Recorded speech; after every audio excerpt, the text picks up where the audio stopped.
రామోదూత మండిపోతుంది ఆకలి. అయ్యో ఇప్పుడు నేను ఏం చేయను నాయన.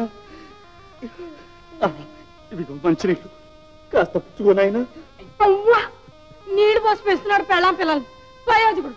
మన వల్ల ఇలా ఆకలితో మలమల మాడిపోతా అంటే చూడాల్సిన గతెట్టింది ఈ తాతకి. చూడు ఒక్కసారి నా పిల్లల్ని కన్నెత్తి చూడు. ముక్కు పచ్చలారని నా పిల్లలు 5 నాళ్ల నుంచి ఆకలి మంటలతో అల్లాడిపోతూ ఉంటే తీర్చే దిక్కు లేక ఓదార్చే శక్తి లేక నా నవనాడులు కుంగిపోతున్నది. మాయా మాయా మాయా మాయా మాట్లాడు మాయా. నేను నారదుడు పిలుస్తున్నాడు. ఒక్కసారి కళ్ళు నుంచి కన్ను తెరిచి చూడు మాయా. జింకిడి కోడి డొంకలో దొరికితేను సంకనేసుకొచ్చాను. అమ్మాయి దీని నుండి ముందు పిల్లలకు పెట్టవే పాపం. సంతా ఆ ప్రాణిని వదిలిపెట్టరా ముందు. నా ఆశ్రమ ధర్మం నాశనం చేయకురా నికృష్టుడా. ఏంటయ్యా నీ ఆచారం?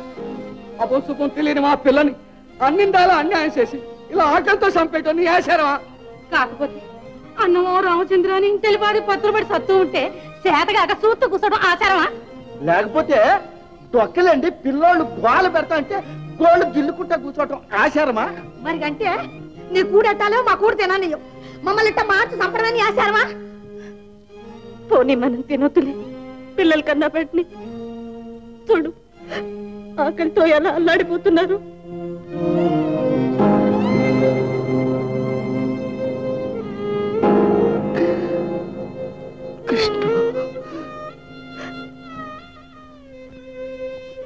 వద్దు మాయా వద్దు.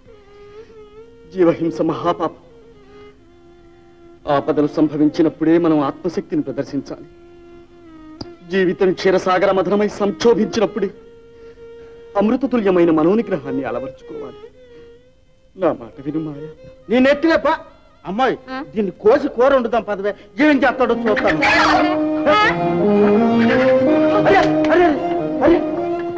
వాడిని జమ్మడిపోను పోయేకాలం కావాలంటే నా శరీరం ముక్కలు ముక్కలుగా కోసిస్తాను. కడుపు నిండా తినండి. నా గొంతు చించి నా కవోష్ట రక్తం కుమ్మరిస్తాను. కుత్తుకు దాకా తగండి. అంతేకాని నా ప్రాణం ఉండగా నా పర్ణశాలలో ప్రాణిహింస పనికిరాదు. ప్రాణహింస ఏమిటి ప్రాణహింస? మేమంతా పస్తులతో మాడి చస్తూ ఉంటే ప్రాణహింస కాదు. మమ్మల్ని మలమల మార్చి చంపడానికి నీకేం అధికారం ఉంది? అంత చేత కాకపోతే అడుక్కొచ్చో ఎత్తుకొచ్చో ఇంత కూడ తెచ్చిపెట్టు.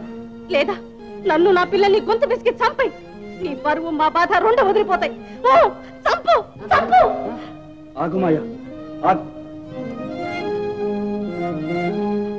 మీ అందరికీ కావలసినంత కుంభం తెచ్చిపోస్తాను. నా ప్రాణాలు ధరపోసైనా మీ ప్రాణాలు నిలబెడతాను. తండ్రిగా భర్తగా గృహస్థుగా నా ధర్మం నెరవేర్చుకుంటాను. ఒక క్షణం ఓపిక పట్టండి. ఇప్పుడే వస్తాను.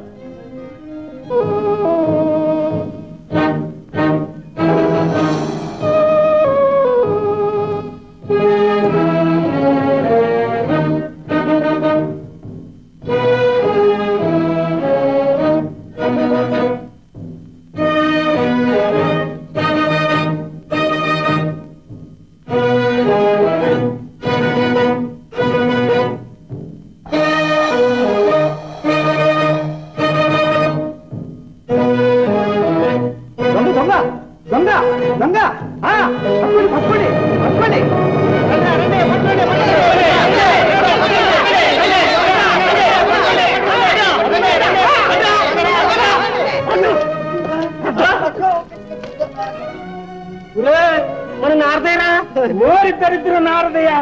ఇది దురద వదిలితాం. కట్టాయని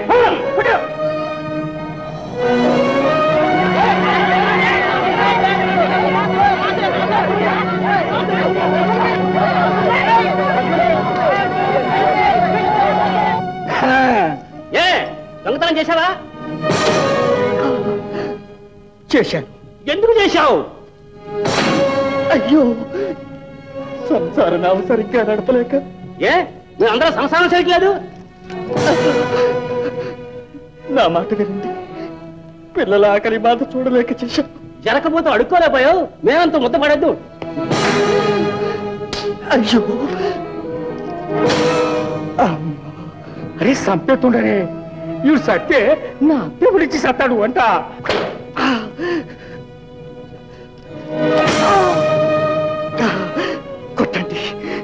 ఆపండి, ఏమైనా చేసేయండి. నాకే ప్రాయశ్చిత్తం కావలసింది. ఐహిక వాంఛలకు అతీతులైన బ్రహ్మజ్ఞానిని నేటికి సంసార జంచాటంలో చిక్కుకోవడం మూలాన కదా ఈ స్థితికి రావాల్సి వచ్చింది. కృష్ణ కృష్ణ కృష్ణ అడుగు మీ అయ్యా.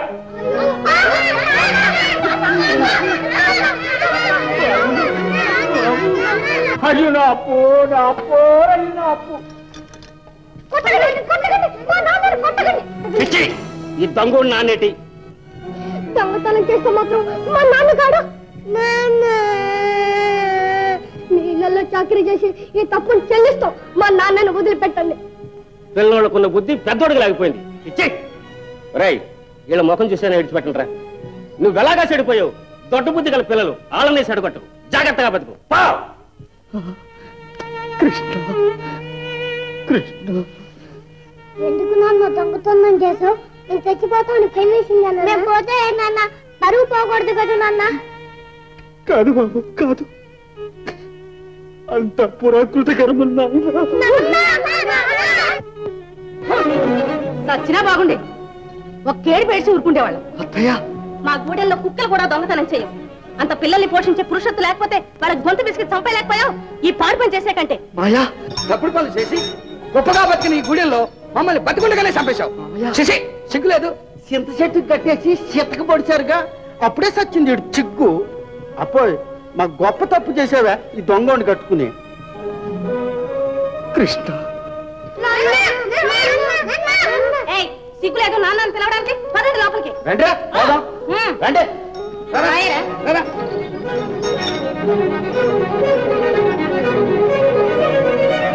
అమ్మా,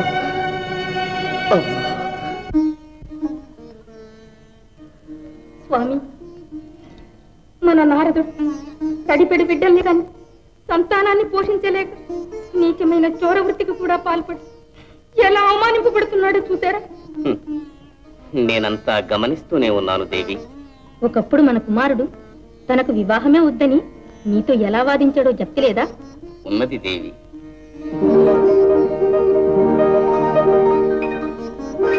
తండ్రి చతురానన నిరంతర హరిధ్యాన నిమగ్న చేతస్కుడనే అట్టి నా ఆత్మను వదలించి మోహపాశబద్ధుడనై సంసార సాగరంలో ఈదులాడన.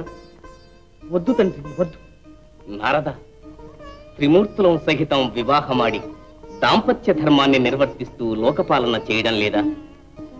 భార్య భగవచ్చింతనకు ప్రతిబంధకం కాదు, పైగా దోహదమే అవుతుంది నాయన. క్షమించండి. అస్థిరమైన స్త్రీ ప్రేమల కాశించి శాశ్వతమైన పరబ్రహ్మను వదులుకోలేదు. నా మనస్సు ఏనాడో హరినామస్మరణకు అంకితమైంది. అయితే ఆ జన్మ బ్రహ్మచర్యమేనా నీ ఆదర్శం? అవును తండ్రి, దీవించండి. కుమారా, తండ్రి గారి ఆజ్ఞ పాటించవా? అమ్మ, హరినామస్మరణను ఉల్లంఘించలేదు. సెలవు.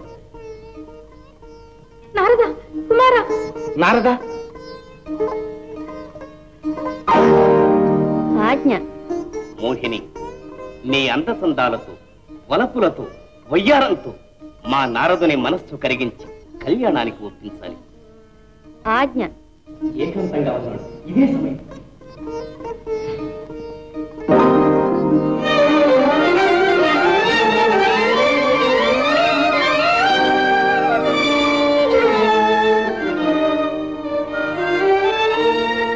ఎవరు నీవు? ఎందుకు వచ్చావు? నీ పొందుగోరి వచ్చాను అందగాడ. హరి హరి, శ్రీమత్ రమారమణ గోవిందా హరి.